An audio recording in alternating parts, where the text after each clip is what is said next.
Oke teman-teman, kali ini saya mau analisa saham BBNI terutama terkait potensi dividennya di bulan April nanti ya. Nah, kita lihat yang pertama BBNI dari sisi chart harga ya. Ini sudah setahun ya, dari 20 Desember 2024 ya. Desember sampai sekarang 17 Februari ini harganya di situ-situ aja ya.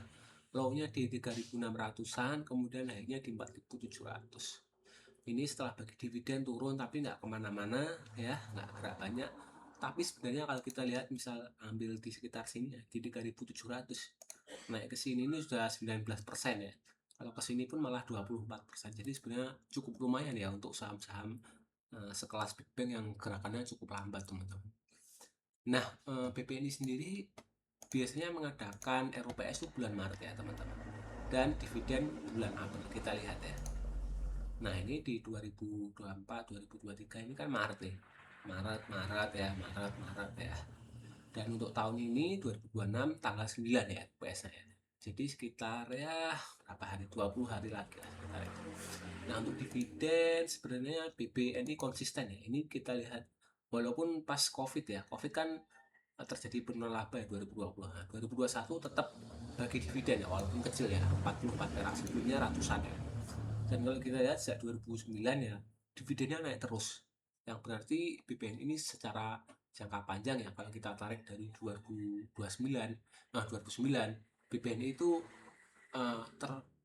konsisten ya. Labanya konsisten terjadi pertumbuhan atau ada growth-nya gitu. Nah, kecuali di tahun 2025 ini. Karena kita lihat IPS-nya turun ya. Ini 2022 490 ke 2023 naik menjadi 560 ya, naik cukup banyak ini. Kemudian 2024 naik lagi menjadi 575 ya, tapi di 2025 labanya turun IPS-nya menjadi 537. Nah, kalau IPS-nya turun maka otomatis potensi dividennya pun akan turun juga. Nah, makanya harganya nggak gerak kemana-mana karena mungkin para analis ya, di player entah fund, reksadana ya, kemudian dana asing ya, PF dan sebagainya sudah memprediksi ini. Oke, sekarang kita pakai hitung-hitungan ya teman-teman. Nah, ini di 2023 IPS-nya 560 bagi dividen 280. Maka dividen payout ratio sebesar 50% ya. Kemudian 2024 ini IPS-nya 575 dan di 2025 laba yang dibagi 374. Maka dividen payout rasionya sebesar 65% juga. Nah, kita berasumsi tahun ini ya, karena BBNI sudah dipegang Danantara, maka dividen yang ditarik pun juga akan besar. Maka kita akan membuat asumsi pertama yaitu dividen payout ratio 65%. Jika dividen payout ratio 65%, maka dari IPS 537 dividennya sebesar 349.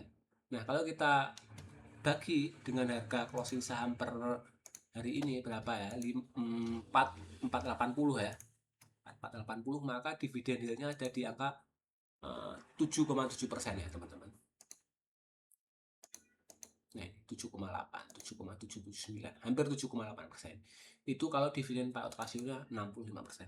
Nah, kalau misal kita turunkan sedikit menjadi 60%, maka dividen yieldnya sebesar 7,1%. Dan kalau kita turunkan lagi seperti tahun 2023, misalnya dividen payout rasionya 50%, maka dividennya kecil teman-teman. 5,997 ya, hampir 6% lah ya. Nah, itu teman-teman.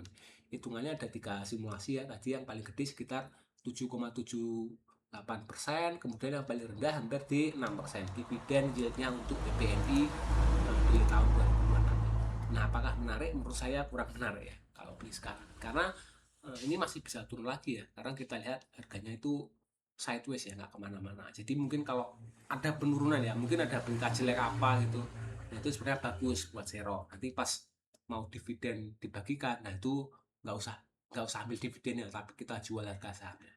Ya mungkin lotnya sebulan lebih dikit lah. Kurang lebih begitu teman-teman. Terima kasih sudah menonton.